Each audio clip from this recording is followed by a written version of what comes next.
Boa tarde, Renata, e boa tarde a todos aí no Brasil. Olha, grandes ondas já atingiram o arquipélago de Juan Fernández, 500 quilômetros ao sul de Santiago. Autoridades ordenaram a retirada de moradores da Ilha de Páscoa, no meio do Pacífico.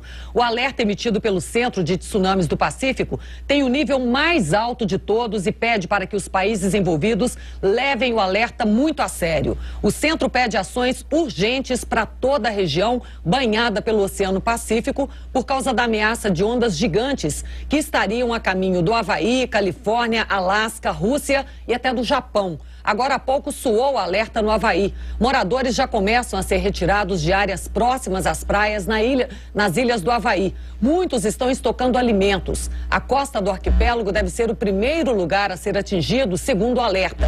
A previsão é de que o primeiro tsunami de uma sequência de ondas de até 2 metros alcance o arquipélago por volta de 6h20 da tarde, horário de Brasília. Segundo o centro, um tremor da intensidade do que atingiu o Chile tem capacidade de provocar ondas destruidoras em poucos minutos ou atingir costas mais distantes em algumas horas. A previsão é de que a região de Hilo Bay seja o primeiro alvo do tsunami. Renata. Lília, muito obrigada. Daqui a pouquinho a gente volta com você. Como bem disse a Lília, o tremor no Chile preocupa os países asiáticos. Nós vamos conversar agora com o correspondente Roberto Kovalik, em Tóquio, ao vivo pelo telefone. Boa tarde, Renata. Boa tarde a todos. A Agência Meteorológica do Japão prevê que o tsunami chegue à costa do país daqui a 12 horas. Embora seja difícil de prever o tamanho da onda, os japoneses estimam que ela terá no máximo 1 metro ao chegar aqui. Apesar de possivelmente a altura não ser muito grande, há muita preocupação aqui no Japão, porque em 1960, quando ocorreu também no Chile o maior terremoto já registrado, o tsunami provocado por esse tremor causou 140 mortes aqui. É noite nesta região do Pacífico, mas vários países já começaram a retirar as pessoas das áreas mais baixas, como nas ilhas Samoa, por exemplo. Na Austrália, as autoridades pediram para as pessoas também se afastarem da costa e para os navios não ficarem atracados nos portos. Renata. Obrigada, Kovalik. Em Brasília, o Itamaraty divulgou uma nota manifestando preocupação e solidariedade com as vítimas da tragédia. A repórter Cristina Serra fala agora ao vivo de Brasília. Cristina, boa tarde. O Ministério das Relações Exteriores já sabe o número de brasileiros nesse terremoto?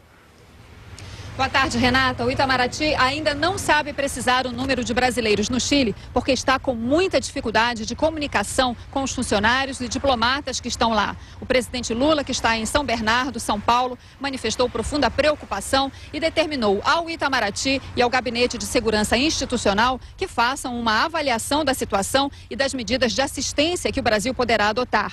O Itamaraty divulgou os seguintes números para quem quiser informações sobre brasileiros no Chile. Os números são 61 3411 8804 e 61 3411 8805 entre 10 da manhã e 6 da tarde e 61 8197 2284 entre 6 da tarde e 10 da manhã, portanto, durante toda a madrugada. O terremoto no Chile foi sentido em pelo menos outros 5 países da América do Sul.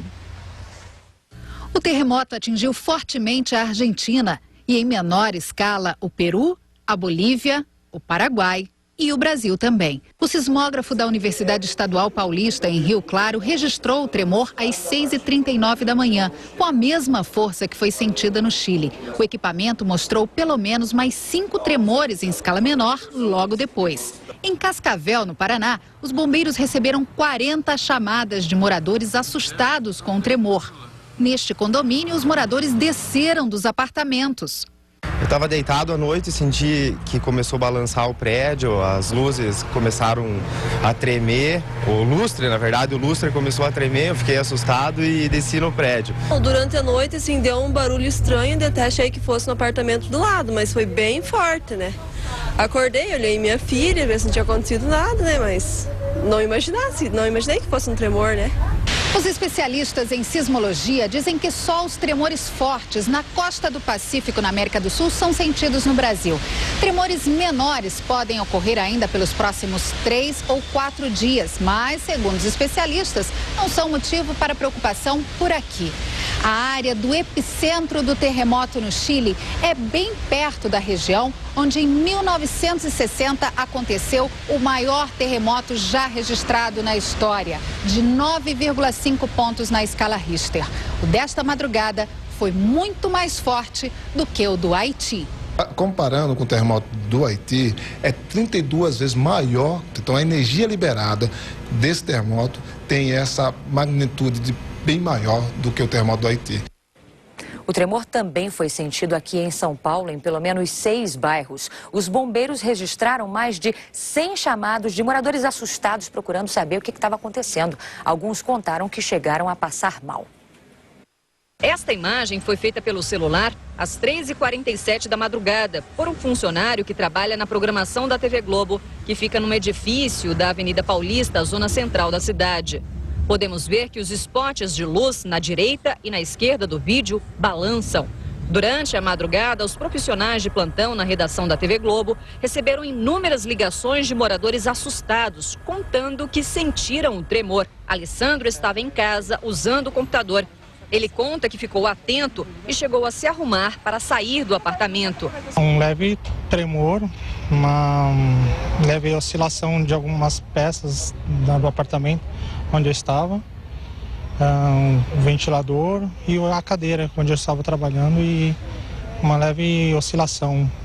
Aí um momento de tontura até um pouquinho. Em toda a capital, os bombeiros registraram mais de 100 chamados em pelo menos 6 bairros. Tatuapé e Moca, na Zona Leste, Bela Vista, na região central, Ibirapuera e Campo Belo, na Zona Sul e da Avenida Paulista. Eram ligações de pessoas pedindo orientações de como agir. Sentiu tremor dentro de casa, que lustres mexiam, sentiu náuseas, tontura dentro de casa e de imediato ligaram para o bombeiro para colher informações do que estava ocorrendo. Apesar de tantas ligações, o único lugar para onde os bombeiros foram chamados foi aqui neste prédio, onde funciona o CEPOL, o Centro de Operações da Polícia Civil.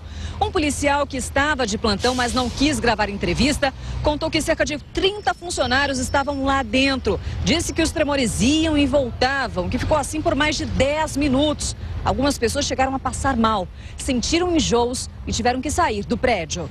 A sala onde eles estavam fica no 19º andar. Uma vistoria foi feita, mas não houve abalo na estrutura do prédio. Este especialista explica que é nos andares mais altos que se sente o tremor. A cada 3 anos, em média, algum terremoto na região andina é sentido em prédios altos, principalmente na cidade de São Paulo. Isso porque os terremotos fortes geram oscilações de alguns segundos de período. Então, os prédios muito altos, quando o chão assim tá oscilando, o prédio entra em ressonância e balança desse jeito. Então, nos andares mais altos, a oscilação é maior e as pessoas sentem.